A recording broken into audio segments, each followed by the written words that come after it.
저는 올해 42살입니다.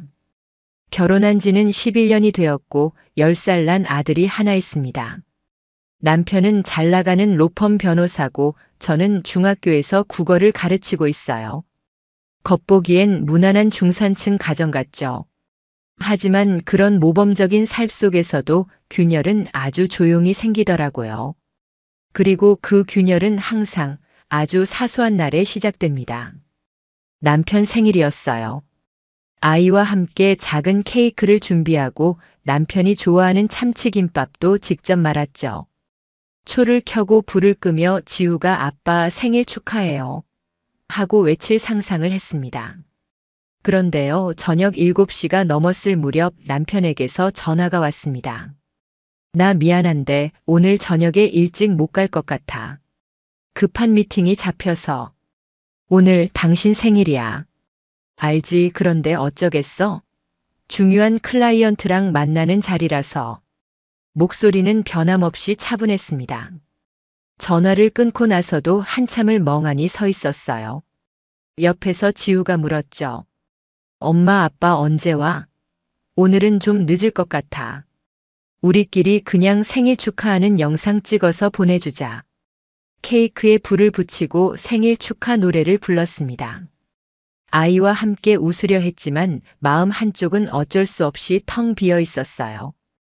그날 이후로 남편은 몇 번이고 미안하다고 했지만 그 미안하다는 말도 이제는 너무 익숙해서 감흥이 없더라고요. 그저 그런 사람이구나 하고 넘기기로 했죠.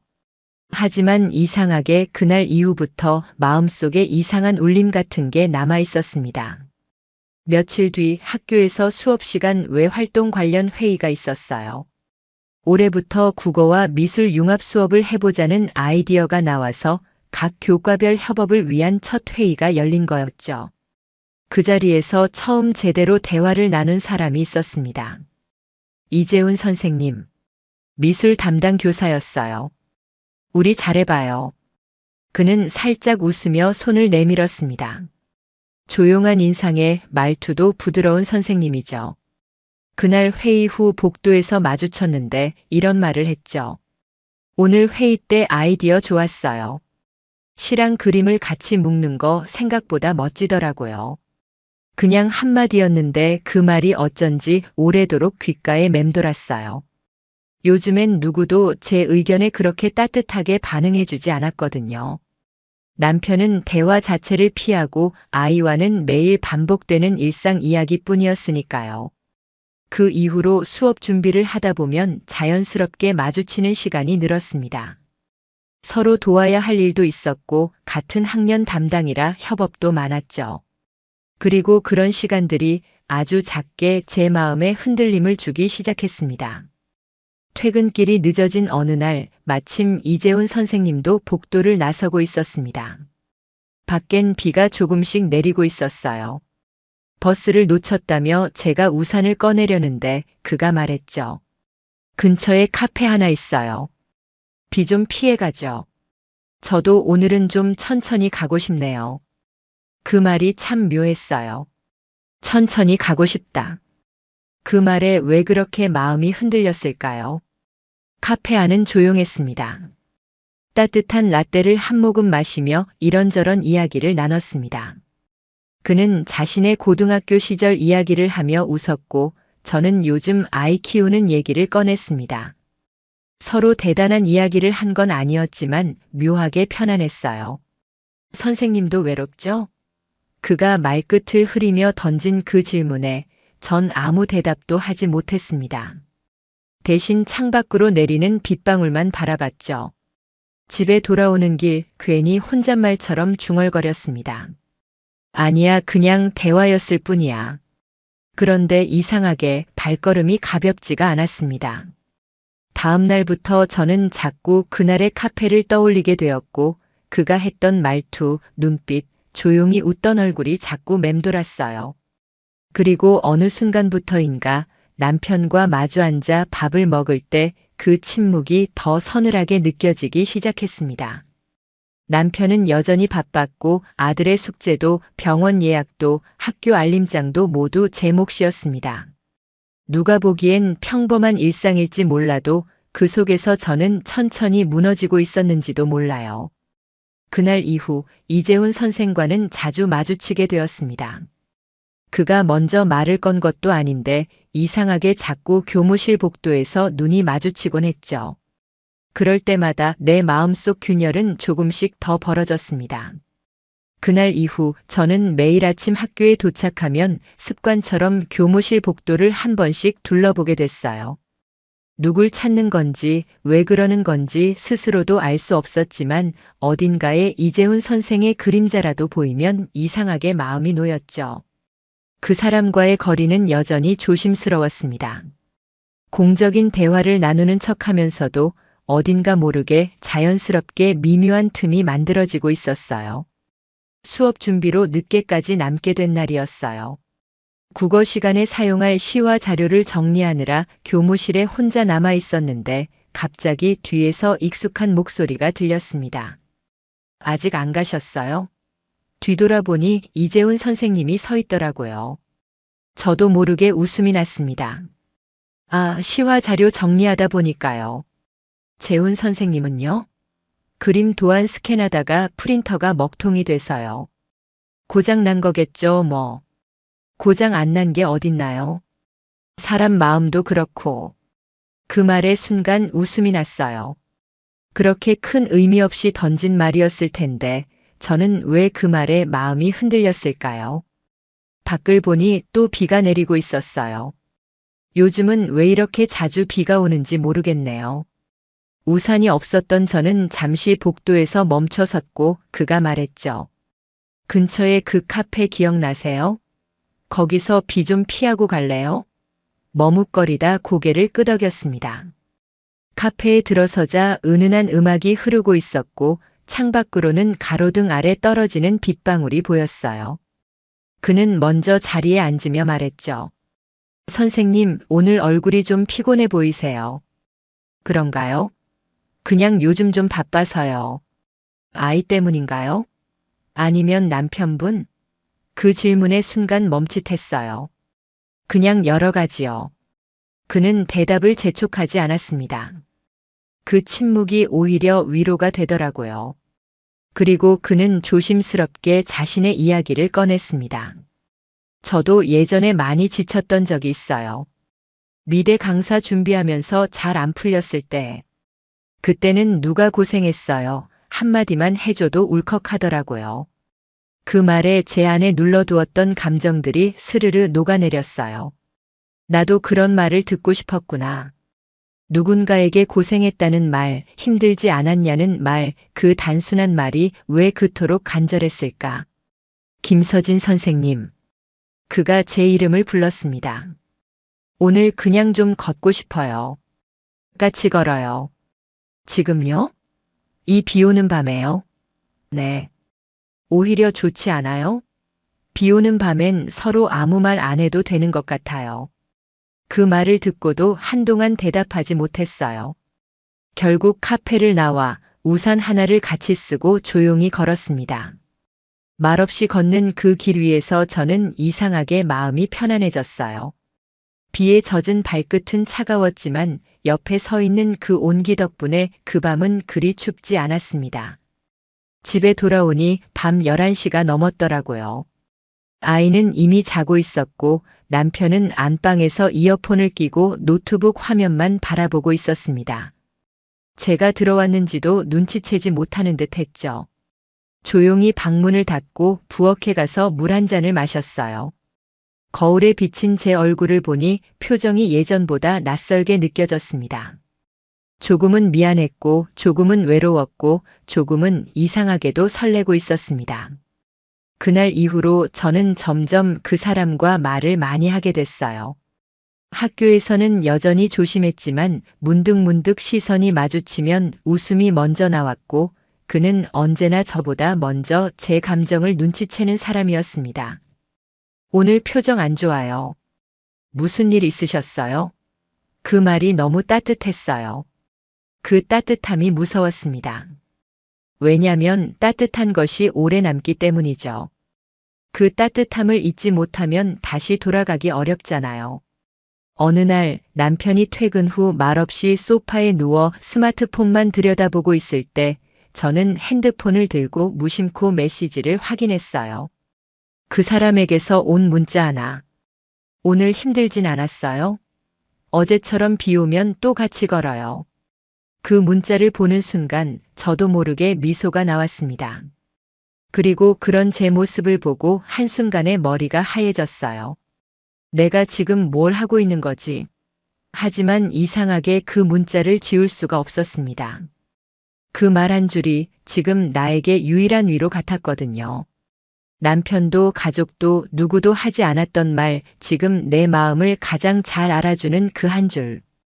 이상하게도 이 감정이 죄책감보다는 위로로 다가왔다는 사실이 더 무서웠어요. 토요일 아침 눈을 뜨자마자 핸드폰을 확인했어요.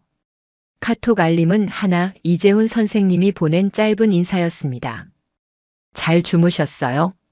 오늘 날씨 좋네요. 커피 한 잔 드세요. 평범한 메시지였는데 왠지 모르게 따뜻했습니다. 그런데 이상하게도 남편에게선 그런 안부 인사를 받아본 기억이 없었어요. 아니, 언젠가는 있었겠죠. 결혼 초엔 있었던 것 같기도 한데 지금은 기억이 잘 나지 않더라고요. 남편은 요즘 더 바빴어요. 금요일 밤에도 회식이라고 늦었고 토요일인 오늘도 오전에 미팅이 있다고 일찍 나갔습니다. 저와 지우는 둘이서 아침밥을 챙겨 먹었습니다. 아이에게 계란 프라이를 해주며 지켜보는데 문득 이런 생각이 들었어요. 지우는 엄마랑만 밥 먹는 게 익숙해졌겠지. 지우는 아빠의 빈자리에 대해 아무 말도 하지 않았지만 그 침묵이 더 마음 아팠습니다. 지후야, 주말에 영화 보러 갈래? 엄마는 안 바빠. 엄마는 너랑 노는 게 제일 좋아. 아이의 웃음에 마음이 조금은 풀렸지만 여전히 어디 한 구석은 서늘했어요. 그날 오후 학교에서 열린 학부모 상담 준비를 위해 잠깐 교무실에 들렀습니다. 생각보다 일찍 끝났고 복도를 나서려는데 마침 이재훈 선생님이 문을 나서고 있었습니다. 우린 자연스럽게 눈이 마주쳤고 그가 먼저 말을 건넸어요. 요즘 뭔가 많이 힘들어 보이는 것 같아서 조금 마음이 그러네요. 그 말에 아무 대답도 못했습니다. 그저 고개를 끄덕일 수밖에 없었어요. 그날 밤 지우를 재우고 나서 소파에 앉아 있는데 남편이 무심하게 말했어요. 지후 학원 시간표 좀 다시 짜자. 영어는 하루 더 늘려야겠어. 아직 초등학생이야. 너무 무리시키는 거 아냐? 그 나이부터 경쟁이야. 요즘 애들 다 그렇게 해. 그는 지후의 피로 같은 건 전혀 신경 쓰지 않았습니다. 아이의 감정보다 스펙을 먼저 말하는 사람, 그게 제 남편이었죠. 결혼 전엔 그렇게 차갑지 않았던 것 같은데 어느 순간 이렇게 변해 있었습니다. 일요일 오후엔 학년부 회의 때문에 학교에 들러야 했어요. 남편은 여전히 집에 없었고 지우는 친구 집에 놀러 갔습니다. 교무실에는 저 혼자였고 잠시 후 문이 열리더니 이재훈 선생님이 들어왔어요. 서류를 가지러 왔다고 했지만 어쩐지 우연 같지는 않았습니다. 시간 좀 괜찮으세요? 커피 한 잔 아니면 그냥 잠깐 얘기하고 싶어요. 저는 고개를 끄덕였고 우린 교무실 옥상 쪽으로 향했습니다.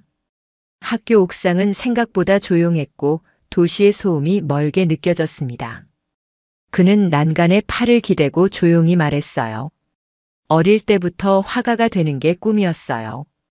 근데 대학 졸업하고 사기를 한 번 크게 당했어요. 아는 선배가 학원을 차리자고 해서 믿고 투자했다가 다 잃었죠. 그 이후로 사람 안 믿게 됐어요. 처음 듣는 이야기였습니다. 그는 잠시 웃으며 말을 이었죠. 그 후론 그냥 조용히 살자는 마음이었는데 요즘엔 이상하게 마음이 다시 흔들려요. 그게 아마 선생님 때문일 거예요. 순간 가슴이 철렁했습니다. 그 말이 반가우면서도 두려웠어요. 아무 말도 할 수 없었죠. 그저 조용히 고개를 숙이고 있었습니다. 그런데 왜 그 침묵이 편안했을까요? 누군가에게 이렇게까지 솔직하게 이야기해 본 게 얼마나 오래된 일인지 스스로도 기억이 나질 않았습니다. 집에 돌아와 남편에게 오늘 있었던 일을 이야기해 보려고 했어요. 하지만 그는 노트북 화면에서 시선을 떼지도 않은 채 말했습니다. 아, 그래. 알겠어. 오늘도 바빴겠다. 그의 말은 위로도 공감도 아니었습니다. 그냥 그저 대꾸. 그날 밤 이불 속에서 핸드폰을 다시 확인했습니다. 이재훈 선생의 메시지가 와 있었어요. 오늘 제 얘기 들어줘서 고마웠어요. 선생님 옆에 있으면 편해요. 그 문장을 읽는 순간 제 마음 한쪽이 무너져 내리는 소리가 들린 것 같았습니다. 그가 저를 편하게 느끼는 이유. 사실은 저도 그랬기 때문이었어요. 그날은 주말이었어요. 학교에선 교내 전시회를 앞두고 준비가 한창이었고 미술부 아이들과 재훈 선생이 벽면 배치 작업을 하고 있었죠. 저도 문예부 지도교사라 시와 게시물 정리를 도와주고 있었습니다. 일이 예상보다 늦어져 저녁 7시가 훌쩍 넘었어요. 아이들은 하나둘 집으로 돌아갔고 남은 건 저와 재훈 선생님 그리고 포장도 덜 된 작업물들 뿐이었습니다. 오늘 정말 고생 많으셨어요. 그가 음료수를 하나 건네며 말했습니다. 피곤한 하루였지만 이상하게 그 시간은 조용하고 따뜻했어요. 밖은 어느새 어두워졌고 교내 스피커에선 자동으로 클래식 음악이 흘러나왔습니다. 조명이 꺼진 복도를 지나 우리는 교무실 옥상 쪽으로 올라갔습니다. 가끔 늦게까지 남은 교사들이 밤바람 쐬러 나가는 곳이었죠. 이 시간에 학교 옥상에 있는 거 생각보다 낭만적이네요. 그가 그렇게 말하며 웃었을 때 저는 웃지 못했어요. 가슴이 두근거렸고 손끝이 저릿했습니다. 그 순간 그가 조심스럽게 제 쪽으로 한 걸음 다가왔어요. 오늘은 그냥 아무 말 없이 있어주시면 안 될까요? 그 말이 마음을 건드렸습니다. 저도 똑같이 아무 말 없이 고개를 끄덕였어요. 어깨가 닿을 듯 말 듯한 거리에서 우리는 한참을 말없이 서 있었고 바람이 머리카락을 스치며 귓가를 울릴 때쯤 그가 조심스럽게 손을 내밀었습니다. 그 손을 뿌리쳐야 했는데 그 순간 저는 움직이지 못했습니다. 가슴이 철렁했습니다. 이건 아니라고 지금 멈춰야 한다고 스스로에게 말했지만 입술은 굳어 있었고 몸은 따라주지 않았어요. 그는 말없이 제 손을 감싸주었습니다. 그리고 아주 짧은 그러나 돌이킬 수 없는 포옹을 했어요. 짧았지만 강렬했습니다. 모든 걸 흔들어 놓을 만큼. 포옹으로 서로의 몸이 닿은 순간보다 그 뒤의 정적이 더 무서웠어요. 죄송해요. 지금 제정신이 아니었어요. 그가 황급히 말을 했지만 사실 그 말은 저도 해야 할 말이었어요. 저 먼저 들어갈게요. 한마디 남기고 옥상을 나왔습니다. 계단을 내려가며 다리가 떨리고 숨이 가빠왔습니다. 심장이 터질 듯이 뛰고 있었어요. 현관문을 열고 나왔을 땐 차가운 밤 공기가 얼굴을 세게 때리는 것 같았습니다. 집에 돌아오니 지우는 이미 자고 있었고 남편은 거실에서 뉴스를 보며 컵라면을 먹고 있었어요. 밥 안 먹었지? 끓이기 귀찮아서 그냥 이걸로 때웠어. 그는 아무렇지 않게 말했지만 저는 말없이 고개만 끄덕였습니다. 그 순간 머릿속에서 되뇌었어요. 정말 이렇게까지 무너질 줄은 몰랐는데. 양치질을 하다가 거울 속 제 얼굴을 봤습니다. 눈이 빨갛고 입술이 말라 있었어요. 그 순간 나 자신이 너무 낯설게 느껴졌습니다. 이게 내가 원했던 감정일까? 그런데도 마음 한구석에서는 따뜻했다는 느낌이 자꾸 떠오르고 있었습니다. 그 사람이 보여줬던 진심, 잡아준 손의 온기, 그리고 짧았던 포옹. 그 밤은 너무 조용했고 머릿속은 너무 시끄러웠습니다. 모든 걸 멈추고 싶었지만 이미 마음속 어딘가가 무너져버린 건 사실이었어요. 그 뒤로는 더 이상 어디서부터 잘못된 걸까 같은 질문은 의미가 없어진 것 같았습니다. 우리는 이미 선을 넘었고 그 선은 다시는 지워지지 않을 거라는 걸 저는 알고 있었어요. 그날 이후로 며칠간 저는 학교에서도 재훈 선생과 거의 말을 하지 않았습니다. 일부러 눈도 잘 마주치지 않았고 필요 이상 가까이 가지 않으려 애썼어요. 하지만 마음처럼 쉽지가 않더군요. 그 사람은 자꾸 시선 끝에 걸렸고 조금이라도 멀리 있으면 오히려 더 신경 쓰였습니다. 수업이 끝난 후 교무실을 나서려던 순간 그가 조용히 제 뒷모습을 불렀습니다. 김서진 선생님 잠깐만요. 그 목소리에 심장이 순간 철렁했습니다. 어제는 괜찮으셨어요? 네. 그냥 좀 피곤해서요. 저 그날 일 후회하세요? 그 질문에 말문이 막혔습니다. 고개를 돌려 대답하지 못하고 가방을 챙겨 나가려던 순간 그가 조용히 말했습니다. 전 절대 후회 안 해요. 오히려 늦었다고 생각했어요. 저는 선생님이 자꾸 눈에 밟혀요. 정말 죄송하지만 이제 선생님 없이 수업 준비도 어렵습니다. 그 말이 너무 직접적이어서 숨이 막히는 것 같았어요. 교무실 문을 나서는 순간까지도 심장이 미친 듯이 뛰었습니다. 그날 저녁 집에 돌아오니 남편이 먼저 와 있었습니다. 희한하게도 요즘은 퇴근이 부쩍 빨라졌어요. 오늘은 회식 없어. 요즘 좀 줄이기로 했어. 지후도 크고 나도 좀 챙겨야 할 것 같아서. 그 말에 어딘가 이상한 기분이 들었어요. 무언가 계산된 말투 같았거든요. 그가 갑자기 이렇게 바뀐 이유가 뭘까? 다음 날 아침 거실 테이블에 놓인 그의 노트북이 열려 있었어요. 닫으려던 찰나 화면 한쪽에 낯익은 이름이 보였습니다. 윤소의 변호사, 그는 결혼 전 한때 교제했던 로펌 후배였어요.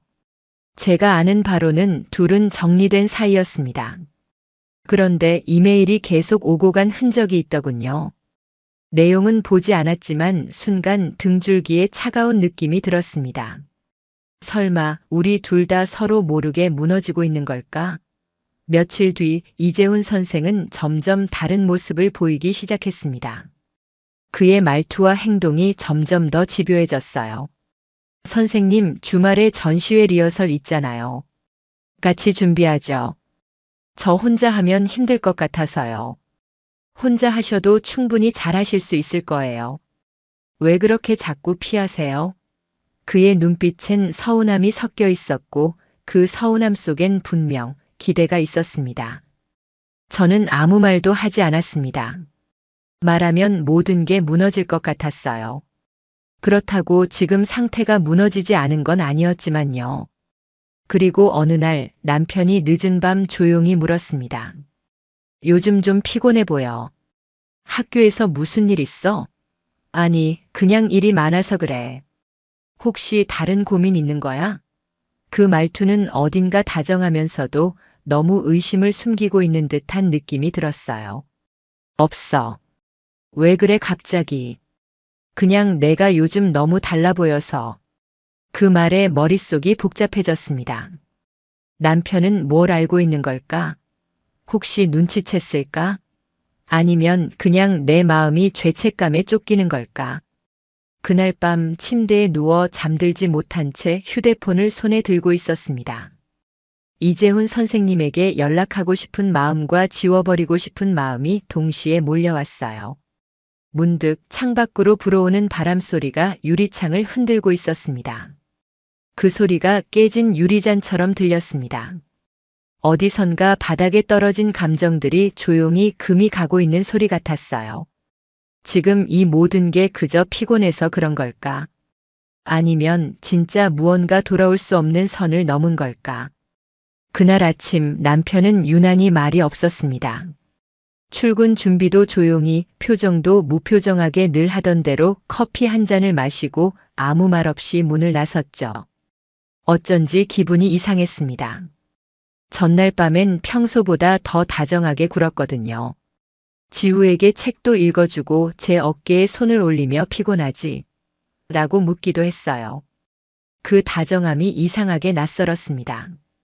학교에 도착해서도 마음이 불편했어요.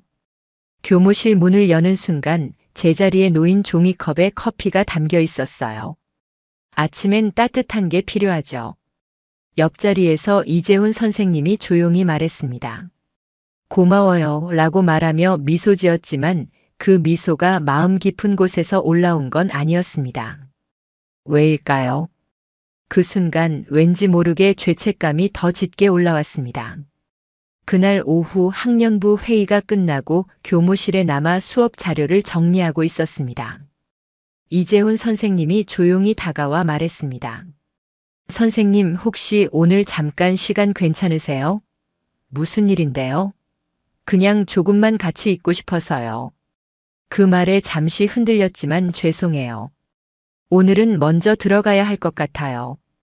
조용히 대답하고 교무실을 빠져나왔습니다. 그리고 그날 밤 10시가 넘어서야 남편이 들어왔습니다. 양복은 그대로였고 얼굴은 굳어 있었습니다. 지훈은 잘 자? 응. 아까 일찍 잠들었어. 그래. 잘했네. 그는 더 이상 아무 말도 하지 않았고 저는 그저 눈치를 보며 식탁에 앉아 있었습니다. 그리고 다음 날 아침, 거실 식탁 위에 놓인 작은 USB 하나. 그 위엔 낯익은 손글씨로 이건 내가 먼저 봐야겠어. 라는 메모가 붙어 있었습니다. 불안한 마음으로 컴퓨터에 꽂았습니다. 재생된 영상은 교무실 복도의 CCTV였습니다. 영상 속엔 퇴근 후 교무실에 남은 저와 이재훈 선생님이 있었습니다. 멀리서 찍힌 흐릿한 영상이었지만 분명 어깨를 잡는 장면, 손을 잡는 순간이 보였습니다. 순간 숨이 멎는 듯 했어요. 가슴이 철렁했고 온몸이 얼어붙는 기분이었습니다. 문득 남편이 이걸 언제부터 가지고 있었던 걸까 생각이 들었습니다. 언제부터 의심했던 걸까? 그리고 왜 지금에서야 보여준 걸까? 퇴근 후 집에 들어서자마자 남편이 조용히 말했습니다. 봤지? 말 안 해도 돼. 그냥 확인하고 싶었던 것뿐이야. 내가 진짜 그런 사람인지. 그의 눈빛은 담담했고 그게 더 무서웠어요. 화를 내지도 소리치지도 않았습니다. 그저 아주 조용히 저를 보고 있었어요. 그 영상 어떻게 찍은 거야? 학교에 요청했지. 사유는 말 안 해도 되더라. 애들 안전 때문에 필요하다고 하면 웬만하면 내줘. 순간 소름이 돋았습니다. 그는 준비하고 있었던 겁니다. 나중에 알고 보니 한때 남편과 교제했었다던 그 후배와 정말 순전히 일적으로 저의 뒤를 쫓고 있었던 것이었죠. 남편은 의심을 넘어서 이제는 확신으로 그리고 행동으로 움직이기 시작한 거였어요. 며칠 뒤 교장 선생님에게서 호출이 있었습니다. 김서진 선생, 최근 교내에서 근무 외 시간에 남는 일이 잦았죠? 네. 전시 준비 때문에 학부모 제보가 들어왔어요. 무슨 말씀이신지 정확한 진위는 모르겠습니다. 하지만 교육청에 보고는 해야 합니다. 본인도 그걸 아실 거예요. 순간 머릿속이 하얘졌습니다. 누가 어디까지 말했을까? 남편이었을까? 그가 익명으로 제보를 했던 걸까? 그날 밤 이재훈 선생님에게서 메시지가 왔습니다. 선생님, 혹시 무슨 일 있었어요? 교장실에서 나오는 거 봤어요. 답장은 하지 않았습니다. 지금은 누구와도 이야기하고 싶지 않았어요. 며칠 후 학교 측은 제게 자율사직을 제안했습니다. 징계는 아니었지만 남아있으면 곤란하다는 암묵적인 압박이었죠. 저는 결국 사직서를 썼습니다. 사유는 뭐라고 쓸까요? 개인적인 사정으로. 손이 떨렸습니다. 내가 12해를 보낸 이 교실, 이 교무실 모든 게 무너져 내리는 기분이었습니다. 정확히 말하면 무너진 게 아니라 무너뜨린 거겠죠. 내가 그날 밤 남편과 식탁에 마주 앉았습니다. 당신이 그랬지? 난 아무 말도 안 했어.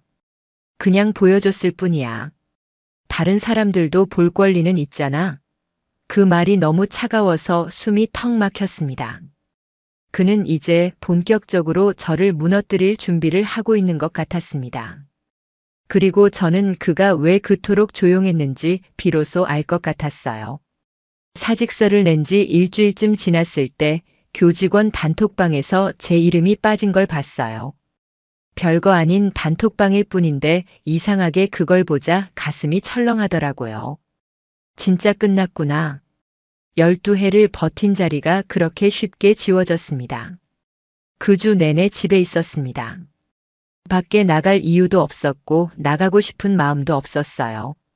남편은 아무 말도 하지 않았고 지후 역시 이상하리만치 조용했습니다. 그러던 어느 날 지후가 학교에서 돌아오자마자 울먹이며 말했어요. 엄마 애들이 이상한 말 해. 무슨 말? 엄마가 다른 선생님이랑 이상한 사이래. 그 말을 듣는 순간 숨이 멎는 것 같았어요. 누가 그런 말 했는데? 이름 말해봐. 몰라, 다 그냥 막 말해. 아이의 어깨를 안아주며 애써 달랬지만 속에서 분노가 치밀어 올랐습니다. 그 이야기가 아이 귀에까지 들어갈 줄은 몰랐어요. 아니, 사실 알고 있었겠죠. 하지만 모른 척하고 싶었을 뿐이에요. 그 대가가 이렇게 지독하게 다가올 줄은 몰랐습니다. 그날 밤 남편에게 말했습니다. 지후가 학교에서 이상한 말 들었대. 그럴 줄 알았어. 내가 그래서 너한테 경고했잖아. 조용히 처리하라고. 지금 그걸 말이라고 해? 그래. 이게 현실이야. 넌 실수 하나로 아이까지 망가뜨릴 수 있다는 걸 왜 몰라. 그의 말이 너무 차가웠지만 부정할 수 없었습니다. 결국 제가 벌인 일이니까요. 며칠 후 이재훈 선생님에게서 전화가 왔습니다. 받지 않다가 결국 통화를 했어요. 선생님, 전시회 취소됐어요. 네. 학교에서 갑자기 연락 왔어요. 학부모 민원이 너무 많다고 제 작품에 대해 불편하다는 사람이 있다고. 그는 당황한 목소리였지만 저는 어쩐지 그 소식이 놀랍지 않았습니다. 이미 시작된 파문이 그에게까지 번졌다는 걸 알고 있었거든요. 며칠 후엔 지역 예술 커뮤니티에서도 이재훈 선생님의 전시 취소 소식이 돌았다고 했습니다. 어느 작가 모임에선 표절 의혹이 돌고 있다는 말도 들려왔어요. 예전 대학 시절 제출했던 작품 일부가 기존 작가의 작품 구도를 모방했다는 익명의 제보가 들어왔답니다. 남편이 움직였다는 걸 확신하게 된 건 그 다음 날이었습니다. 남편의 방 서랍 속 인쇄된 문서들 사이에서 발견한 전시회 민원 대응 보고서 초안. 그 안에는 이재훈의 과거 학적, 전시 이력, 이전 제출물 비교 자료까지 정리돼 있었습니다. 그가 했습니다. 이 모든 걸 계획적으로, 서서히 차갑게. 복수의 방식이 이렇게 치밀할 수도 있다는 걸 처음 알았어요. 이재훈 선생님은 결국 학교에서도 계약이 연장되지 않았고 현재는 연락도 잘 안 된다고 들었어요. SNS 계정은 비공개로 전환됐고 작업실은 월세가 밀려 철거 중이라는 소문도 들려왔죠. 모든 게 무너졌습니다. 그도 저도. 그리고 우리 아이도. 남편은 여전히 집에서 아무렇지 않게 지냈습니다. 출근하고 운동 다니고 지후 학원 차량 시간도 체크하고. 그는 마치 아무 일도 없었던 사람처럼 살고 있었어요. 어느 날 밤 그에게 물었습니다. 당신은 정말 아무렇지도 않아? 뭐가? 나 이렇게까지 된 거 너무하지 않니? 그는 가만히 저를 바라보며 대답했습니다. 난 그냥 원래대로 돌려놨을 뿐이야. 그 말이 잔인하게 들렸습니다. 하지만 이상하게도 반박할 수 없었습니다. 그는 진심이었고 그 말이 진실이기도 했으니까요. 다음 날 이재훈에게서 마지막 문자 한 통이 왔습니다. 미안해요. 제가 너무 많은 걸 기대했나 봐요. 그 문장을 마지막으로 그 사람은 제 삶에서 완전히 사라졌습니다. 그날 이후 저는 지금껏 한 번도 느껴본 적 없는 절대적인 고요 속에 갇히게 됐습니다. 누구도 남지 않았고 어디에도 갈 수 없었습니다. 모든 게 무너졌어요. 그리고 그 무너짐 속에서 진짜 고통은 이제부터 시작된다는 걸 저는 천천히 알아가고 있었습니다. 이혼은 생각보다 빨리 진행됐습니다. 제가 모든 걸 인정했기 때문이에요. 남편은 증거를 하나하나 꺼내 들었고 저는 부인할 말이 없었습니다. 위자료는 없었습니다. 오히려 제가 위자료를 줘야 했고 양육권도 자연스럽게 남편에게 넘어갔습니다. 당신이 애를 데리고 가는 게 맞아? 마지막 서류에 도장을 찍으며 묻자 그는 조용히 말했습니다. 내가 아니라 넌 안 되잖아. 그게 더 정확한 말이지. 정확했어요. 더는 변명도 사정도 통하지 않았습니다. 법원 앞에서 지우를 안고 마지막 인사를 했습니다. 아이는 말없이 제 손을 잡았고 그 손을 놓는데 한참이 걸렸습니다. 엄마는 응? 언제 다시 와? 대답하지 못했습니다. 거짓말이라도 해줄 걸 그게 지금까지 마음에 남아 있어요. 서울을 떠났습니다. 사람들이 없는 곳으로 가고 싶었거든요. 지인의 소개로 강원도 어느 소읍 작은 책방에서 아르바이트를 하게 됐습니다. 책을 정리하고 커피를 내리고 마을 주민들 책 대출 도와주고 누구도 제 과거를 묻지 않았고 저 역시 아무 말도 하지 않았습니다. 매일 아침 책장에 햇빛이 스며드는 걸 보며 묘한 감정을 느낍니다. 살아있다는 느낌이 아니라 그냥 남아있다는 감정. 그게 지금 제 상태에 가장 가까운 말인 것 같아요. 가끔 아이 생각이 납니다. 지훈은 잘 지내고 있을까요? 밥은 잘 먹을까? 혹시 내 얘기를 또 듣진 않았을까? 남편은 어떤 표정으로 아이를 안아줄까?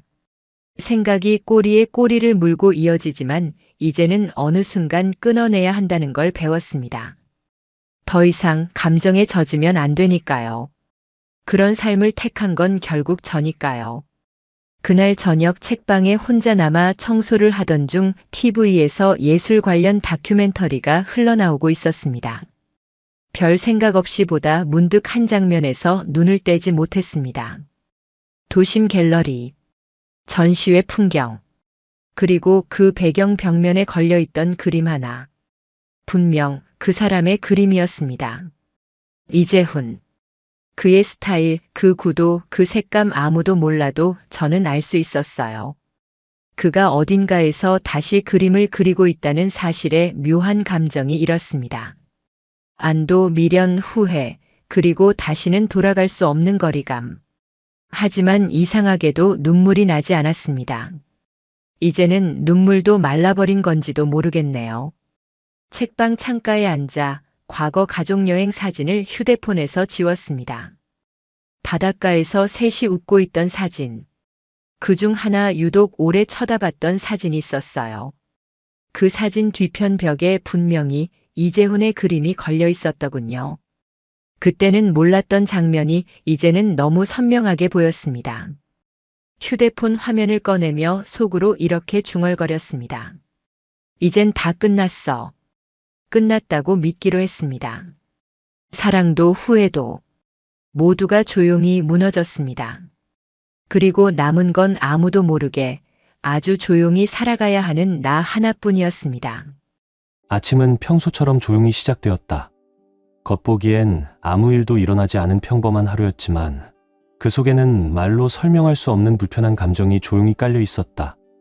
이준호는 여느 날처럼 분주히 아침 준비를 마쳤고 거울 앞에 서서 셔츠 깃을 정돈하며 잠시 자신의 얼굴을 바라보았다.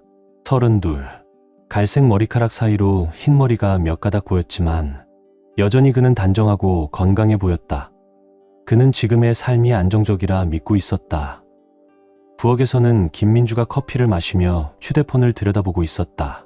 그는 그녀에게 다가가 가볍게 볼에 입을 맞췄다. 좋은 아침, 여보. 그녀는 화면에서 눈을 떼지 않은 채 짧게 답했다. 응, 좋은 아침. 근데 당신 좀 늦었어. 오늘은 교통이 더 막힐 것 같아서. 이준호는 여행용 머그를 들어 커피를 한 모금 마셨고 뜨거운 음료가 혀를 대자 잠시 얼굴을 찡그렸다. 그녀는 화면에서 눈도 떼지 않은 채 물었다. 오늘 몇 시쯤 들어올 거야? 기억하지? 박상훈 사장님과 미팅 있다고 했잖아. 그의 말에 그녀는 고개만 살짝 끄덕였다. 최근 들어 박상훈의 이름은 종종 대화에 오르내렸다. 이준호는 그것이 승진과 관련된 일이라 생각했다. 비록 박상훈의 거만한 태도를 싫어했지만 김민주는 단지 업무일 뿐이라며 대수롭지 않게 여겼다. 거실에는 시어머니 정미숙이 변함없이 뜨개질을 하며 앉아 있었다. 그 모습은 몇 달째 매일 반복되고 있었고 이준호는 여전히 그녀와 함께 사는 일상에 익숙해지지 못했다. 김민주가 이혼 후 집을 잃은 어머니를 당분간 모셔야 한다며 단호하게 주장한 결과였다. 좋은 아침입니다, 어머니. 이준호는 억지 미소를 지으며 인사했다. 정미숙은 고개도 들지 않은 채 대꾸했다. 좋은 아침, 이준호 씨. 어색한 기류를 뒤로 한 채 이준호는 서류 가방을 들고 문을 향해 걸어갔다. 그가 문 손잡이에 손을 올리는 순간 주머니 속 휴대폰이 진동했다. 문자였다. 김민주였다. 오늘 밤 늦게까지 나가 있어야 해. 사장님과 중요한 미팅이 있으니까 기다리지 마. 이준호는 문득 고개를 돌려 김민주를 바라보았다. 그녀는 여전히 이메일에 집중하고 있었다. 그 순간 설명할 수 없는 이상한 느낌이 그의 가슴 깊은 곳에서 스멀스멀 올라왔다. 하지만 그는 곧 그것을 애써 지워냈다. 그녀는 야망이 있으니까. 그녀는 몇 달 동안 승진을 위해 최선을 다했고 이준호는 그런 아내의 노력을 존중하고 있었다. 비록 함께 보내는 시간이 줄어들긴 했지만 그는 그 모든 희생이 결국 두 사람을 위한 길이라고 믿었다. 억지로 미소를 지으며 휴대폰을 주머니에 넣은 이준호는 조용히 말했다. 알겠어. 나중에 봐. 저녁 잘 챙겨 먹어. 고마워. 너무 늦지 마. 김민주는 화면에서 눈을 떼지 않은 채 고개를 끄덕였다. 이준호는 문을 닫고 집을 나섰다. 밖의 공기는 상쾌했지만 가슴 깊은 곳에 남아있던 묘한 불편함은 쉽게 가시지 않았다. 그 느낌은 출근길 내내 그를 따라다녔다. 그는 라디오에서 흘러나오는 아침 뉴스를 들으며 교통체증을 피하려 했지만 그 불안감은 좀처럼 사라지지 않았다. 별거 아냐. 그냥 피곤한 거겠지. 스스로를 다독이며 그는 회사 주차장에 들어섰다.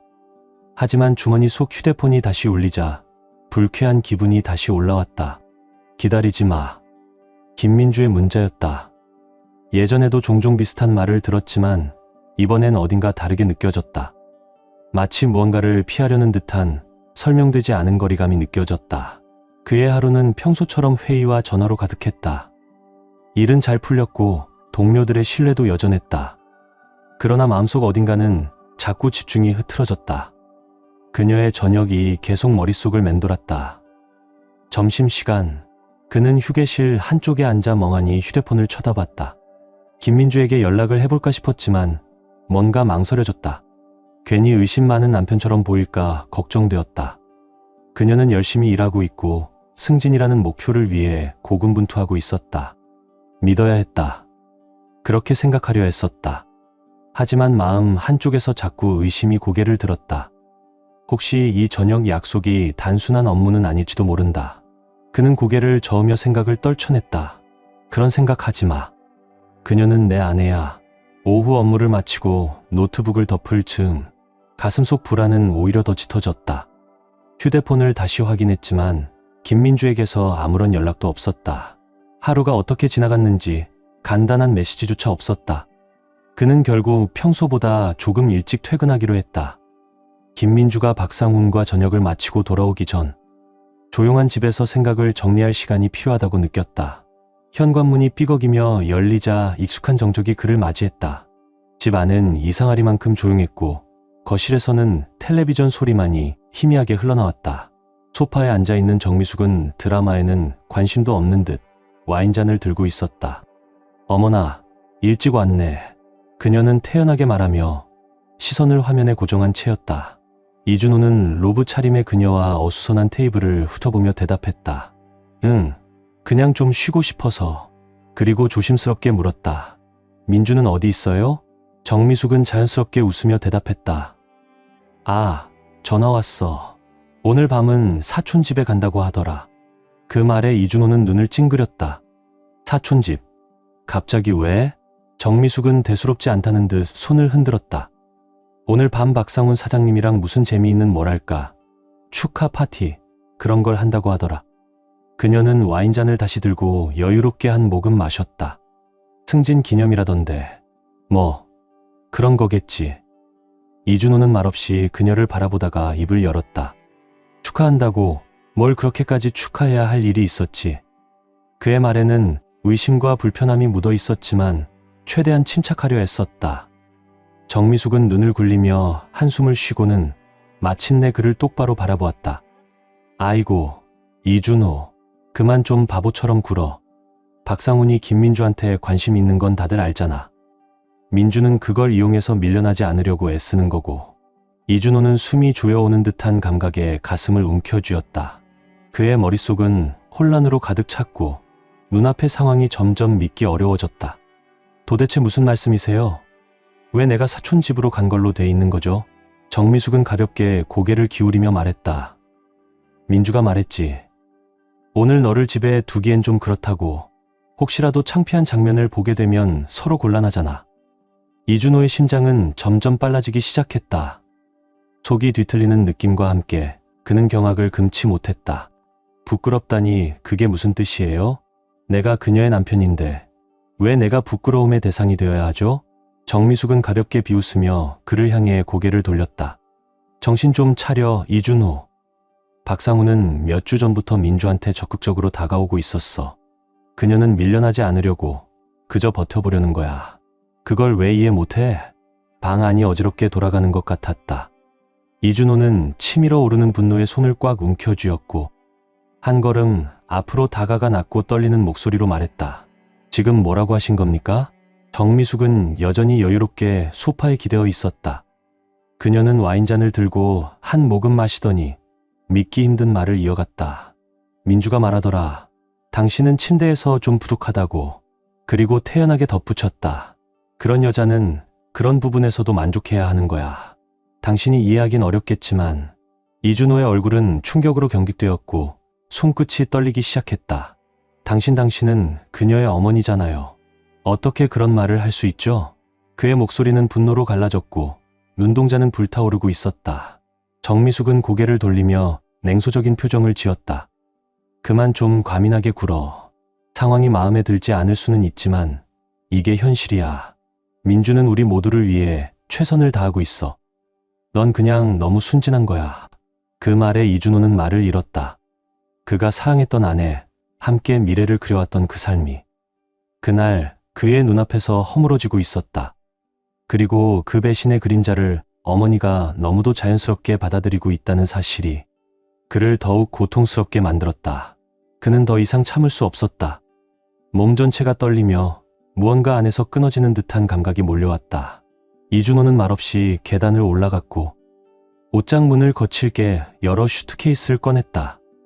옷가지, 신발, 그녀의 물건들까지 마구잡이로 쏟아져 나왔다. 손이 떨리면서도 멈추지 않았다.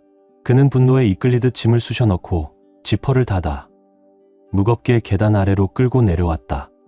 정미숙은 여전히 소파에 앉아 텔레비전을 보고 있었다. 그녀는 마치 아무 일도 없다는 듯 말했다.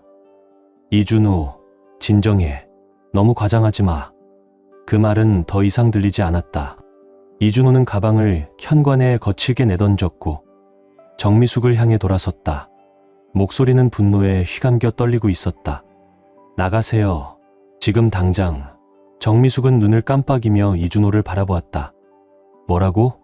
설마 지금 나보고 나가라고 하는 거야? 들으셨잖아요. 이준호는 이를 악물며 한 걸음 더 다가갔다. 당신도, 민주도 내 집에서 나가요. 당장. 정미숙은 와인잔을 내려놓고 천천히 일어섰다. 그녀의 눈빛엔 당혹스러움보다 오히려 경멸이 깃들어 있었다. 넌 후회할 거야. 이렇게 비합리적으로 굴다니. 괜찮아요. 후회 안 해요.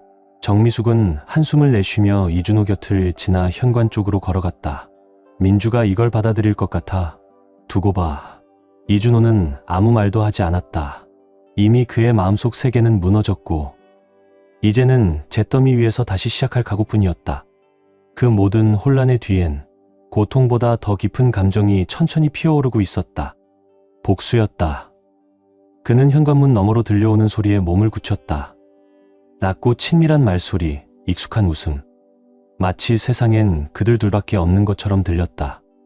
김민주의 손이 박상훈의 팔에 살짝 스치고 둘은 무언가를 속삭이며 안으로 들어왔다. 그들은 자신들을 기다리고 있는 폭풍을 전혀 인식하지 못한 채 가벼운 농담으로 웃고 있었다. 이준호는 어두운 거실에 서 있었다. 팔짱을 낀 채 조용하지만 단단한 눈빛으로 두 사람을 바라보았다. 박상훈이 그를 보고 피식 웃으며 말했다. 이야, 예상보다 일찍 왔네? 그 말투엔 익숙한 거만함이 묻어 있었다. 김민주는 당황한 듯 두 남자 사이를 번갈아 보며 억지로 미소를 지었다. 준호야, 웬일이야? 아직 퇴근 안 했을 시간인데. 이준호는 그녀의 말에 대답하지 않고 조용히 손을 들어 말을 멈추게 했다. 그 표정은 더없이 냉정하고 단호했다. 축하한다. 그는 낮고 무표정한 목소리로 말했다. 이제 너와 내 어머니는 박상훈과 함께 살게 되겠지. 그가 감당할 차례니까. 김민주의 얼굴에서 핏기가 사라졌다. 그의 말이 전하는 현실이 그녀를 단숨에 얼어붙게 만들었다. 박상훈도 문 옆에 놓인 짐 가방들을 보며 미소를 거두었다. 뭐야? 이게 다 뭐야? 그는 어이없다는 듯 말했지만 눈빛엔 당황이 서려 있었다. 김민주는 이준호를 향해 다가가며 떨리는 목소리로 물었다. 잠깐만, 이게 무슨 일이야? 왜 이래? 이준호는 천천히 그녀에게 한 걸음 다가갔다. 정말 아무것도 몰랐다고 생각했어? 그의 목소리는 너무나도 차분해서 오히려 소름이 돋았다. 늦은 밤들, 수없이 반복된 업무 미팅들. 그게 전부였다고 생각해? 그는 고개를 돌려 박상훈을 가리켰다. 이게 내가 말한 비즈니스야? 김민주는 입술을 달싹였지만 아무 말도 나오지 않았다. 그녀의 눈빛엔 혼란과 죄책감, 두려움이 동시에 담겨 있었다. 준호야, 그게 아니야. 오해하고 있어. 그녀는 애써 침착을 유지하려 했지만 목소리는 떨리고 있었다. 그만해. 이준호는 단호하게 말을 끊었다. 내가 나를 바보처럼 여겼겠지. 눈앞에서 벌어진 일조차 모를 거라고. 박상훈이 나서며 중재하려는 듯 말했다. 이준호, 너무 감정적으로 굴지 마. 이건 그냥 일적인 관계야. 김민주는 야망이 있고 미래를 위해 움직인 거야. 이준호는 그를 향해 시선을 돌리며 조용히 말했다.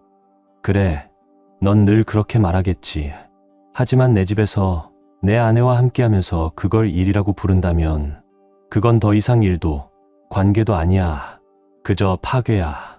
박상훈은 여전히 여유로운 척했지만 어깨에 들어간 긴장은 숨기지 못했다. 김민주는 두 사람 사이에 서서 애원하듯 말했다. 부탁이야, 얘기하자. 이대로 끝내지 말고. 이준호는 조용히 고개를 저으며 쓴웃음을 지었다. 끝났어. 이미 몇 달 전부터 너와 내 어머니는 나를 철저히 속였고 이제 와서 무슨 말을 더 하겠어. 그 순간 복도 끝에서 정미숙이 모습을 드러냈다. 방금 벌어진 고성이 그녀를 이끌어낸 듯했다. 그녀는 여전히 자신만만한 눈빛으로 거실을 향해 걸어왔다. 그녀의 표정은 못마땅한 얼굴로 일그러졌다. 이준호, 얘기 좀 들어봐. 그녀는 자신이 싫어하는 톤으로 말을 시작했다. 너무 과민 반응하지 마. 내가 계속 말했잖아. 이건 그냥 일이야. 김민주는 너희 둘을 위한 거야. 이준호는 그녀를 향해 돌아섰다. 분노로 불타는 그의 눈이 정미숙을 응시하고 있었다. 너희 둘을 위한 거라고? 그는 목소리를 간신히 가다듬으며 내뱉었다. 너는 나를 배신하고 이렇게 나를 굴욕적으로 대하는 게 내 이익을 위한 것이라고 생각해? 정미숙은 팔짱을 끼고 이준호를 내려다보았다. 너는 커야 해. 세상이 어떻게 돌아가는지 이해해야 해. 김민주는 이승진이 필요해. 그리고 때때로 희생은 필요해. 이준호는 김민주에서 박상훈, 그리고 정미숙을 차례로 바라보며 귀에서 뛰는 맥박 소리를 들었다. 배신의 흔적이 그들의 얼굴에 새겨져 있었다. 그가 오래 참아왔던 분노는 더 이상 참지 못하고 폭발했다. 이준호는 문 옆에 쌓인 상자 중 하나를 집어들고 현관 밖으로 던졌다. 상자가 바닥에 떨어지는 소리가 방 안에 울려 퍼졌다. 그렇게 살고 싶다면 좋다. 하지만 내 집에서 그런 삶은 못 살아. 김민주는 상자가 바닥에 떨어지는 소리에 움찔했다. 이준호, 그만해. 얘기할 수 있어, 제발. 하지만 이준호는 더 이상 얘기할 여유가 없었다. 그는 또 다른 상자를 집어들고 밖으로 던졌다. 그의 목소리는 어두운 위협적인 톤으로 가득했다. 나가. 다들 내 집에서 나가. 박상훈은 이준호의 기분 변화에 민감하게 반응하며 한 걸음 나아갔다. 그의 목소리는 여전히 거만했지만 이제는 짜증 섞인 톤이 들렸다. 이준호, 좀 진정하자. 너는 마치 어린애처럼 떼쓰고 있어. 이준호의 눈빛은 박상훈을 향해 번쩍였다. 그의 목소리는 차갑고 치명적이었다. 나는 배신당한 남자처럼 행동하는 거야. 이제 나가. 아니면 내가 너를 내쫓을 거야. 김민주는 그의 팔을 잡으려 손을 내밀었다. 절박한 목소리가 섞였다. 이준호, 제발. 이렇게 하지 말자. 아직 우리가 해결할 수 있어. 하지만 이준호는 팔을 뺐으며 차갑고 단호한 목소리로 말했다. 끝났어. 김민주. 너는 선택을 했어. 이제 그것에 대해 살아야 할 거야. 정미숙은 여전히 상황을 통제하려 애쓰며 한 걸음 다가갔다. 그녀의 목소리는 경멸로 가득했다. 너는 후회할 거야, 이준호. 아무것도 아닌 일로 결혼을 벌이는 거야. 이준호는 쓰디쓴 웃음을 지으며 말했다. 그 소리는 긴장된 공기를 가르며 날카로웠다. 아무것도 아닌 일이라고? 정미숙, 이건 전부야. 너는 처음부터 우리의 결혼을 망쳤어. 이제 너는 내 거짓말을 다른 곳에서 살아가면 돼. 그는 마지막으로 힘껏 상자를 현관 밖으로 던지며 그들을 향해 돌아섰다. 그의 표정은 차갑고 단호했다. 나가. 그리고 다시는 돌아오지 마. 김민주는 그 자리에 서 있었다. 그녀의 눈에는 눈물이 고였고 그녀는 마음속으로 다시는 되돌릴 수 없는 선을 넘었다는 걸 알고 있었다. 그녀는 패배감에 어깨를 축 늘어뜨리며 박상훈의 팔을 잡고 그와 함께 나갔다. 정미숙은 조용히 그 뒤를 따랐다. 문이 쾅 소리를 내며 닫혔다. 이준호는 깊은 침묵 속에 남겨졌다. 그의 가슴은 여전히 뛰고 있었다. 하지만 몇 달 만에 이상하게도 한 줄기 평온함이 그의 마음에 스며들었다. 모든 것이 끝났다. 그들은 떠났다. 다음 날 이준호는 분노, 상실감, 아마 후회까지 감당할 준비를 했다. 하지만 그가 느낀 것은 마비된 상태였다. 그는 김민주의 번호를 핸드폰에서 삭제하고 모든 소셜 미디어에서 그녀를 차단했다. 그리고 이혼 절차를 시작했다. 그의 행동은 차갑고 계획적이었다. 마치 자동 조종 상태처럼. 배신은 그에게 깊은 상처를 남겼지만 그는 김민주나 누구에게도 무너지지 않는 모습을 보여주기로 했다. 그리고 전화를 받기 시작했다. 그녀의 이름이 화면에 떠올랐다. 변함없이 웃고 있는 사진이 그를 바라보고 있었다. 이준호는 화면을 응시하며 전화를 받기 위해 엄지손가락을 버튼에 올렸지만 그녀의 목소리를 듣는다는 생각에 속이 뒤틀렸다. 그는 전화를 무음으로 두고 음성사서함으로 넘어가게 놔두었다. 그리고 또 한 통, 또 한 통. 매번 그는 전화를 무시하며 메시지를 듣지 않기로 결심하고 전화를 계속 무시했다. 셋째 날, 그의 전화가 다시 울리자 이번에는 정미숙의 이름이 떠올랐다. 새로운 분노의 물결이 그를 밀어냈다. 정미숙, 김민주의 배신을 방관하고 합리화했던 그 여자가 이제 전화를 한다. 마치 자신이 모든 일에 개입되지 않았던 것처럼 행동하고 있었다. 그는 그 전화를 무시했다. 몇 통이 더 오고 그는 전부 무시했다. 이준호는 결국 김민주가 남긴 첫 번째 음성 메시지를 듣기로 결심했다. 그녀의 목소리는 떨리고 연약하게 들렸으며 예전의 자신감 있는 톤을 전혀 찾을 수 없었다. 이준호, 제발. 나는 내가 화가 나 있다는 걸 알아. 하지만 우리 얘기해야 해. 내가 실수를 했어. 이렇게까지 가고 싶지 않았어. 제발, 나한테 전화해. 우리 이 문제 해결할 수 있어. 이준호는 그 말을 들으며 턱을 꽉 물었다. 그녀의 목소리에는 진정성이 없었다. 그저 당황스러움만이 느껴졌고 자신이 한 일에 대한 후회는 전혀 없었다. 그저 들킨 것이 아쉬운 것뿐이었다. 이준호는 한 생각도 없이 그 메시지를 삭제했다. 그 이후 몇 주간 상황은 똑같았다. 김민주와 정미숙은 계속 전화를 걸었지만 이준호는 단호하게 무시했다. 그의 초점은 오로지 이혼 절차를 마무리하는 것에 맞춰졌다. 김민주와 박상훈의 분류는 회사에서 소문이 퍼졌고 곧 박상훈의 이름은 사무실 구석구석에서 속삭여졌다. 모두가 김민주와 박상훈 사이의 스캔들에 대해 알고 있었다. 이준호는 이혼 사실을 공개적으로 알리기도 했다. 그가 단순히 안갚음으로 그렇게 한 것은 아니었다. 어쩌면 그런 생각도 있었겠지만 그는 진실을 세상에 알리길 원했다. 그는 김민주와 박상훈이 그들이 만든 혼란을 조용히 묻어버리게 두지 않겠다고 결심했다. 사람들은 그들이 진정으로 어떤 사람들인지를 알아야 했다. 한편 김민주는 박상훈과 함께 살게 되었다. 그녀는 그들의 불륜이 이제 꽃을 피울 것이라고 믿었다. 그녀는 그와 함께하는 새 삶이 이제 막 시작되었다고 생각했다. 박상훈이 그녀를 지지하고 그녀의 경력이 더 나아지도록 도와줄 것이라 믿었다. 하지만 시간이 지나자 그녀의 환상에는 금이 가기 시작했다. 처음에는 박상훈이 그녀가 빠져든 매력적이고 거만한 남자 그대로였다. 그는 그녀를 고급 레스토랑에 데려가고 공개된 자리에서 함께 시간을 보내는 것을 즐겼다. 하지만 그들의 불륜의 흥분은 곧 사라졌다. 박상훈은 점점 멀어졌고 그녀를 후속 생각처럼 대하기 시작했다. 김민주는 그 변화가 처음 느껴졌을 때 그가 늦게까지 일하고 그녀에게는 아무 말도 하지 않았을 때였다. 그녀는 예전처럼 이준호에게 전화를 걸었지만 그의 대답은 짧고 무시하는 듯했다.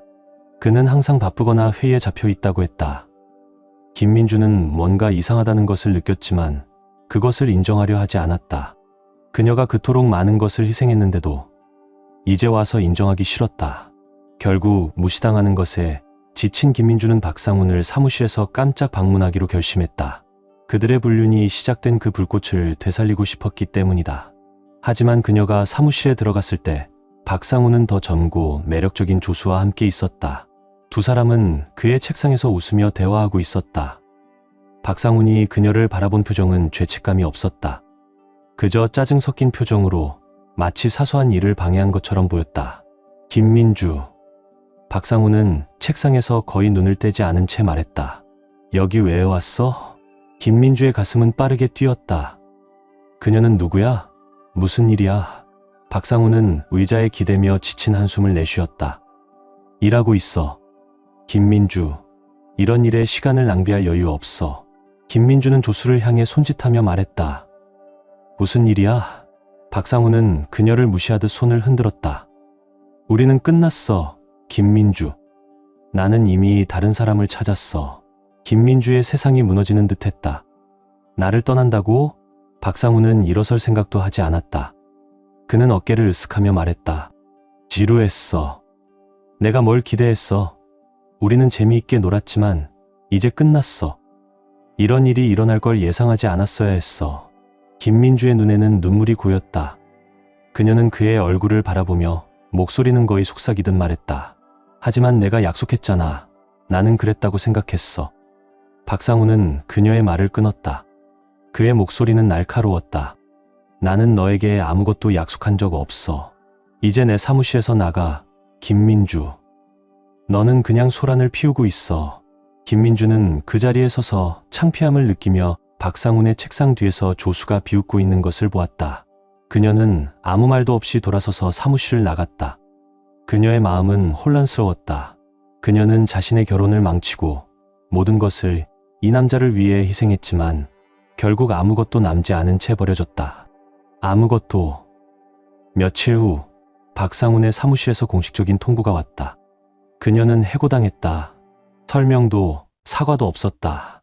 그것은 깨끗하고 무자비한 이별이었다. 박상훈은 아무 생각 없이 떠났고 김민주에게는 아무것도 남지 않았다. 정미숙은 딸을 위로하려 했지만 그들 사이의 긴장은 점점 더 견디기 힘들어졌다. 한때 가까웠던 관계는 이제 그들의 공동의 추락 속에서 무너지고 있었다. 집도 일자리도 없이 그들은 값싼 숙소를 전전하며 겨우 생계를 이어갔다. 한때 이준호의 집에서 모든 것을 좌우하던 정미숙은 이제는 김민주의 삶이 무너지는 모습을 그저 바라보는 존재로 남아 있었다. 이제 우리 어떻게 해? 어느 날 밤 김민주는 텅 빈 목소리로 물었다. 정미숙은 한숨을 쉬며 대답했다. 그녀의 말투에서 예전의 오만함은 사라져 있었다. 방법을 찾아야지. 항상 그랬잖니. 하지만 그녀의 말에는 진심이 담겨 있지 않았다. 두 사람 모두 알고 있었다. 이제는 집도, 일도, 미래도 없다는 것을. 멀리서 이준호는 그들이 혼란 속으로 빠져드는 모습을 지켜보았다. 그들이 남긴 모든 전화와 메시지는 철저히 무시되었다. 오랜만에 이준호는 다시 삶의 주도권을 쥔 느낌이었다. 그는 더 이상 그들의 사과도 변명도 필요하지 않았다. 이미 그는 승리한 셈이었다. 몇 달이 지나자 이준호의 삶은 점점 나아지기 시작했다. 그는 일에 몰두하며 빠르게 커리어를 쌓았고 김민주의 배신이 남긴 무게는 서서히 벗겨졌다. 그의 하루는 다시 의미를 갖기 시작했다. 아침 조깅, 비즈니스 미팅, 새로운 친구들과의 저녁 식사. 그는 연애도 다시 시작했다. 한때는 상상도 못했던 삶을 다시 회복하고 있었다. 밤은 더 이상 김민주의 웃음이나 정미수의 끝없는 비난으로 괴롭히지 않았다. 이제 그의 집은 드디어 진짜 자신의 공간이 되었다. 조용하고 평화롭고 혼란에서 벗어난. 한편 김민주와 정미숙의 삶은 바닥으로 곤두박질 쳤다. 박상훈에게 버림받고 해고당한 후 현실의 냉정함이 그들을 집어삼켰다. 화려한 저녁 식사도, 쇼핑도, 편안함도 더 이상 없었다. 그들에게 남은 것은 서로뿐이었고 그들이 망쳐놓은 인생의 잔해였다. 수개월 동안 모텔에서 지내며 빠르게 사라져가는 지인들의 도움에 의존했다. 그들의 자존심과 오만함은 벗겨졌고 하루하루는 자신들이 얼마나 추악했는지를 상기시켰다. 그러던 어느 쌀쌀한 가을 오후, 이준호는 문 두드리는 소리를 들었다. 누구를 기대한 것도 아니었고 배송일 거라고 생각했다. 하지만 문을 열자 그의 가슴이 얼어붙는 듯했다. 그곳에는 김민주와 정미숙이 서 있었다. 그의 인생을 무너뜨렸던 두 여자가 예전의 모습은 온데간데 없이 그저 그림자처럼 서 있었다. 한때 완벽하던 김민주의 머리는 축 늘어져 있었고 그녀의 옷차림은 구겨지고 초라해 예전의 세련된 이미지는 찾아볼 수 없었다. 그 옆에 선정미숙은 눈빛의 날카로움을 잃은 채 지친 표정과 체념의 기운만이 남아 있었다. 자신만만했던 자세는 무너졌고 그녀의 어깨는 그들의 몰락을 짊어진 듯 축 처져 있었다. 이준호 김민주의 목소리는 바람에 실려 온 속삭임처럼 희미했다. 우리 도움이 필요해. 이준호의 얼굴은 아무 감정도 드러나지 않았지만 그의 가슴 속에서는 말할 수 없는 감정의 폭풍이 몰아치고 있었다. 그들을 이렇게 초라하게 보는 데서 오는 미묘한 만족감을 부정할 수는 없었다. 하지만 그들의 존재는 자신이 간신히 벗어났던 과거로 다시 끌어당기는 위협이 되기도 했다. 배짱 하나는 대단하네. 이준호는 차갑게 말하며 팔짱을 낀 채 현관 밖으로 나섰다. 뭘 원하는데? 김민주는 입술을 깨물며 말을 찾기 어려워했다. 정말 미안해요. 모든 게 다 우리 잘못이에요. 모든 걸 잃었어요. 준호 씨. 갈 곳도 없고 돈도 없어요. 잠깐만 여기 머물 수 있게 해주세요. 우리가 뭔가 방법을 찾을 때까지만이라도요. 한 발 뒤에 서 있던 정미숙은 예전의 당당함을 되살리려 애썼다. 많이 힘들었어, 준호야. 그녀의 목소리는 떨리고 있었다. 우린 이렇게 될 줄 몰랐어. 그땐 그게 최선이라고 생각했거든. 이준호는 눈을 가늘게 뜨고 비웃는 듯한 웃음을 흘렸다. 누구를 위한 최선이었는데? 날 배신하고 망신 주고 가정을 박살낸 게 최선이라고 생각했어? 참 잘도 말하네. 김민주의 눈에 눈물이 고였고 그녀는 한 걸음 다가서며 목소리를 떨었다. 내가 잘못했어, 이준호. 이제야 알아. 이렇게 될 줄은 몰랐어. 그땐 박상훈과 새 출발할 수 있을 줄 알았어. 그런데 그는 날 이용하고 결국 버렸어. 그러게 바람피는 놈을 믿으면 그런 결과가 나오는 거야. 이준호의 목소리는 도끼로 가득 차 있었다. 하지만 그건 더 이상 내 문제가 아니야. 정미숙은 체면이라도 지키려는 듯 다시 입을 열었다. 준호야, 우리가 바라는 건 그리 큰 게 아니야. 그냥 잠깐만, 진짜 잠깐만 머무를 수 있게 해줘. 용서받고 싶은 게 아니야. 그냥 시간을 조금만 줘. 제발. 이준호는 아무 말 없이 둘을 바라봤다. 침묵은 길게 이어졌고 그들은 그의 시선 아래 점점 불편해지며 움찔거렸다. 한때 모든 권력을 쥐고 있던 이 여자들이 이제는 자신들의 선택에 무너진 모습으로 그의 앞에 서 있었다. 모든 거짓말과 배신 이후 이제 와서 감히 다시 돌아오겠다고 기어오는 것이었다.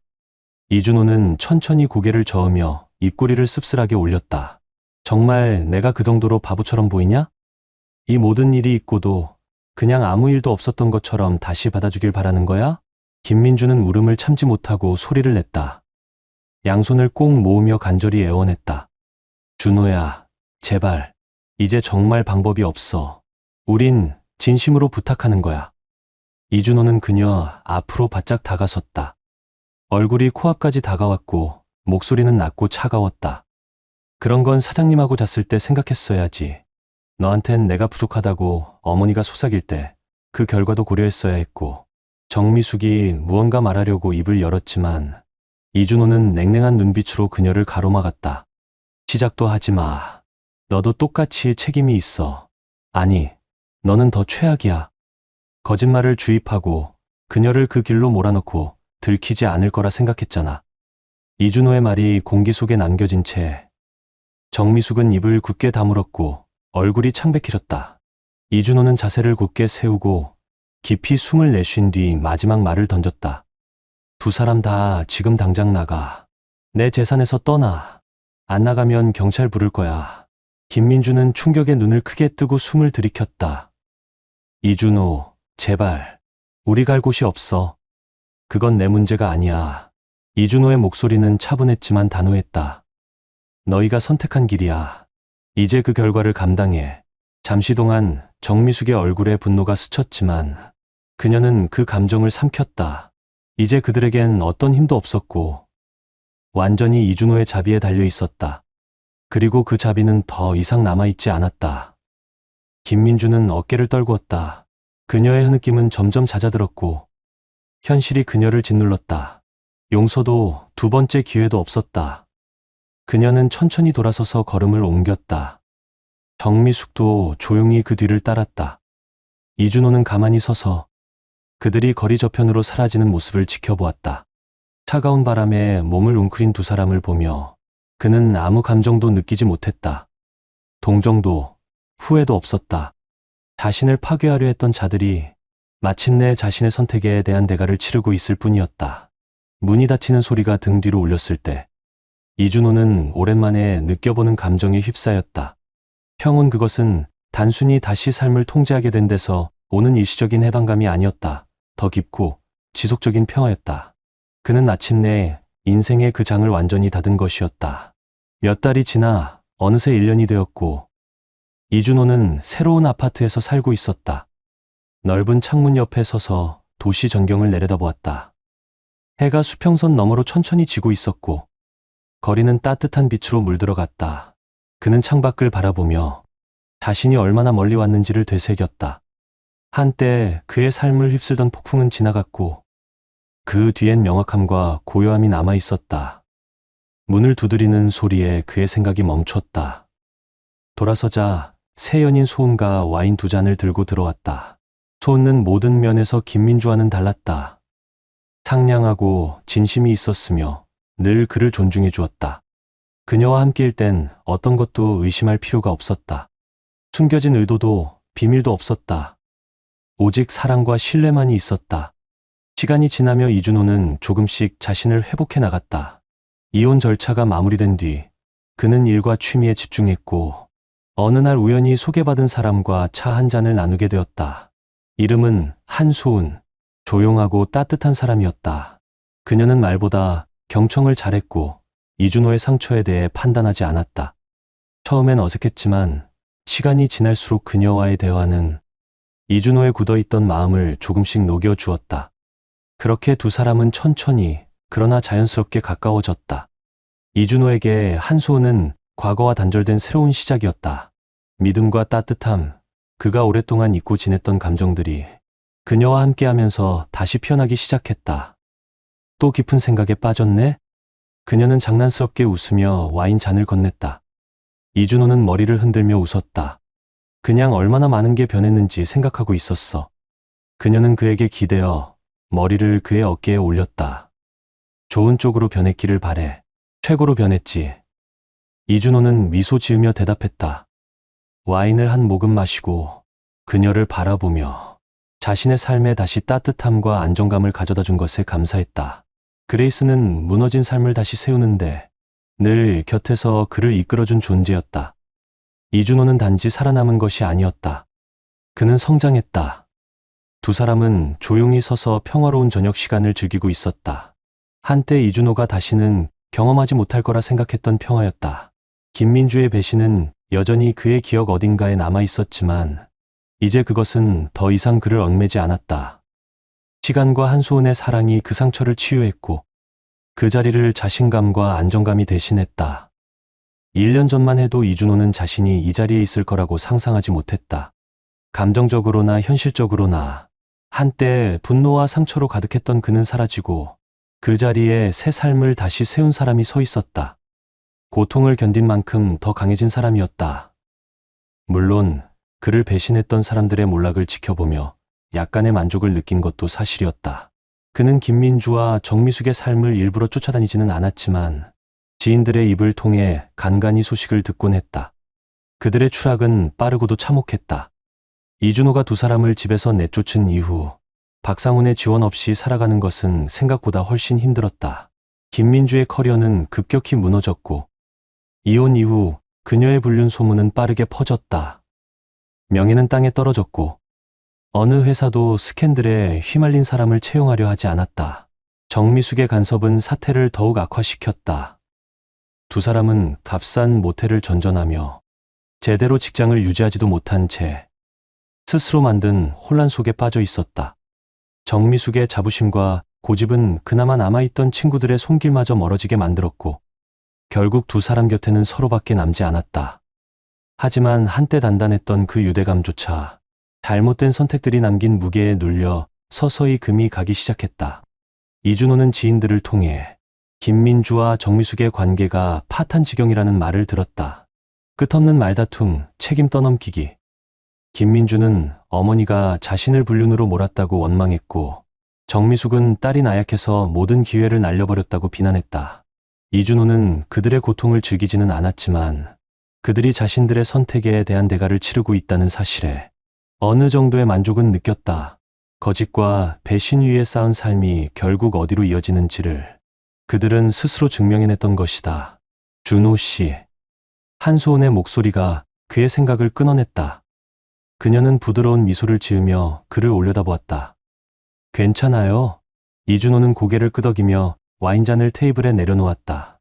응, 정말 괜찮아. 그냥 우리가 얼마나 멀리 왔는지 생각하고 있었어. 한소은은 고개를 약간 기울이며 그의 얼굴을 조심스럽게 살폈다.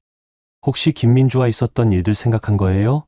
그는 다시 고개를 끄덕였고 시선은 멀리 향해 있었다.